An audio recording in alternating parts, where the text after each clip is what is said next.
Okay, everyone, I want to catch you up to speed on this thing. I've been really trying to get this wiring knocked out. It's a lot tougher than I thought, but I think the engine bay is pretty much done. I don't think there's any other wiring I need to do. So I'll just tell you real quick what I've done. So on the alternator, the hot wire goes to the battery. The big wire does. Of course, it's got a ground. So this blue wire, this comes over and it connects to a voltage regulator on the blue wire, and it goes to a 12-volt ignition. So there's only power on it whenever the ignition's on. On the green wire comes across and it goes to the green wire on the external voltage regulator. That I went to AutoZone. I think I bought it for a 88, like a D50 Dodge truck. They're pretty universal though. You can get them a lot of places, or for a lot of different years, I should say. So on my fuel shutoff solenoid, I know I could put a manual one on it with the cable, but I really didn't want to do that. I kind of wanted to leave that on there. That way, just whenever you hit the switch, it'll start, it'll shut off, and all that. So on this, I would assume this is a factory one. I'm not sure if it's aftermarket. So there's a red, a white, and a black. The black's the ground. The red goes straight into the ignition. I have seen on YouTube where guys put like a 10 amp fuse or something in that. I didn't, just because AutoZone only had one, and I used it somewhere else. So that is 12-volt ignition. The ignition has to have power while the truck's cranking over. So that's a big deal for that one, because if it shuts off when the truck is turning over, it'll shut the fuel solenoid and it won't let fuel through, so the truck won't start. If you're by yourself, it's kind of hard to figure that out, because it'll have power, you'll go in the truck, hit the switch, it won't start, you come back, the wire's got power on it. So that's got to have power on it whenever the truck is rolling over, whenever it's turning over. This middle one, I bought a 40 amp relay right here. So this one goes into the relay, and on the direct other side of that, I think it was like the 87 and 30 prongs, it looks like. Directly across from that goes directly to the battery. So that is going to be the big power that lets that thing pull up. There's two separate magnets in there. One of them raises it with a big magnet, and then a smaller magnet just to hold it open while you're driving. So the ignition will hold it open while you're driving, but you have to have a pull wire. That way it pulls it up. So that goes straight to the battery. Sorry, I wasn't paying attention when I was filming. But so yeah, that goes to one side, the 30 plug on the relay. Try to get it there. On the other one, so this white coming off of the relay, it goes to the starter solenoid. So it'll only have power whenever the truck is turning over. When you're trying to start it is the only time it has power. And of course, directly across from that one, it's a ground, just a chassis ground. I sanded down underneath that bolt to get to bare metal, put it right there. I just tried it. It does work. So whenever you turn the switch on, the fuel solenoid stays down. As soon as you hit the key, it'll raise that solenoid, and then it'll stay open until you take accessory power off. So that was that's that wiring. So this is considered the one wire motor or whatever, and the wire that you need is the wires for the fuel solenoid. I haven't started it, to see if the alternator works or not. I'm hoping it does. I've watched a lot of videos and read some stuff on it, and that's the best thing I could come up with. So the engine bay is complete at this point. The only thing I have to do, my factory fuel or throttle pedal will not work because it comes outside of the truck, or outside into the engine bay with the arm on the outside.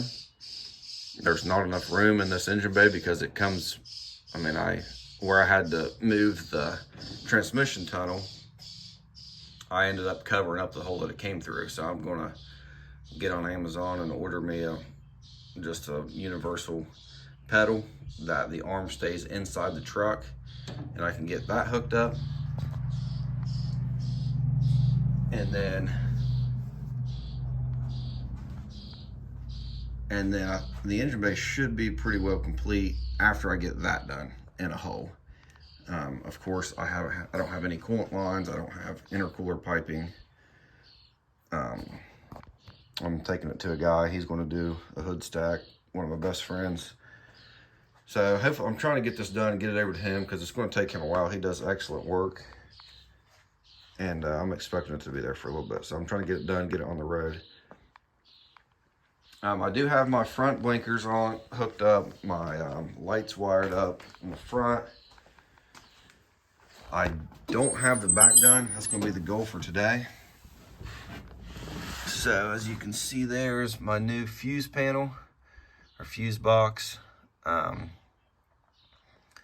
It is an absolute mess of wires. I went with the 22 circuit wiring harness. I should have went with the 12 because in this truck I don't have AC, I don't have power windows, power door locks. It's got a couple extra accessory wires. I don't need those.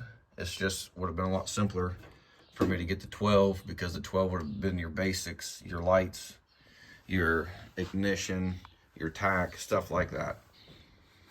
I don't have a tack in it yet. I've watched a couple videos on how to get that without your factory Cummins wiring harness and computer. I'm not going to tackle that until after the truck's on the road, and then I'll probably get into that a little bit. But so my goal tonight is I'm just going to try to get these tail lights working, my brake lights working,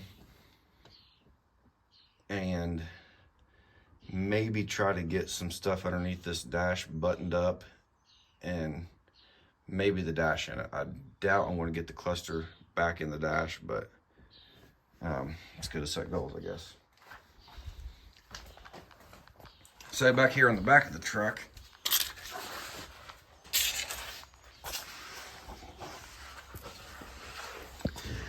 what I've done, I've unplugged the harness, and I just brought a battery back here. I grounded the battery to the chassis, to the frame, and then took just a jumper wire with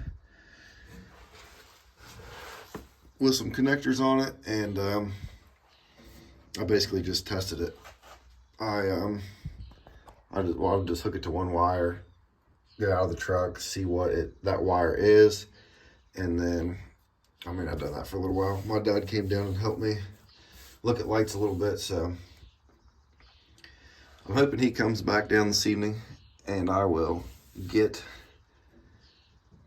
hopefully get this situated. I'm having a few questions about it, but I don't know. I'll figure that out.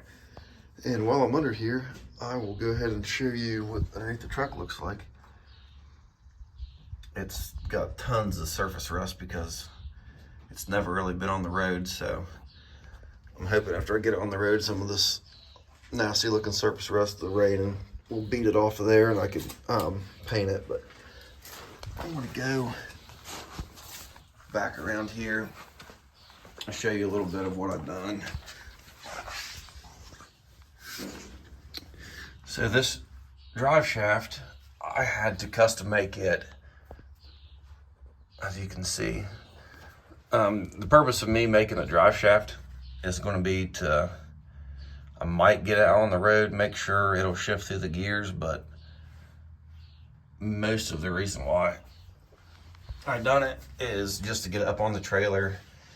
That way, whenever it's over at Travis's house, if he's got another project in the garage and he needs to drive it out of the garage or whatever, he can drive it and he won't have to just pull it with a four-wheeler or something. Because he's kind of like I am, works alone a lot. But I ended up mounting the transmission cooler up above the transmission for now. I plan on getting a different cooler with built-in fans and putting it in the bed. That again is just trying to get this thing on the road. So that's transmission lines. I just went to a hydraulic store, got some hydraulic lines that was rated for basically any kind of fluid you want to put in them. This line here is the fuel return. So with the fuel return, of course, the motor that was in the truck didn't have a return on the fuel. It was carbureted. So I had to do that at the hydraulic store. I also got this fitting here. I drilled the tank.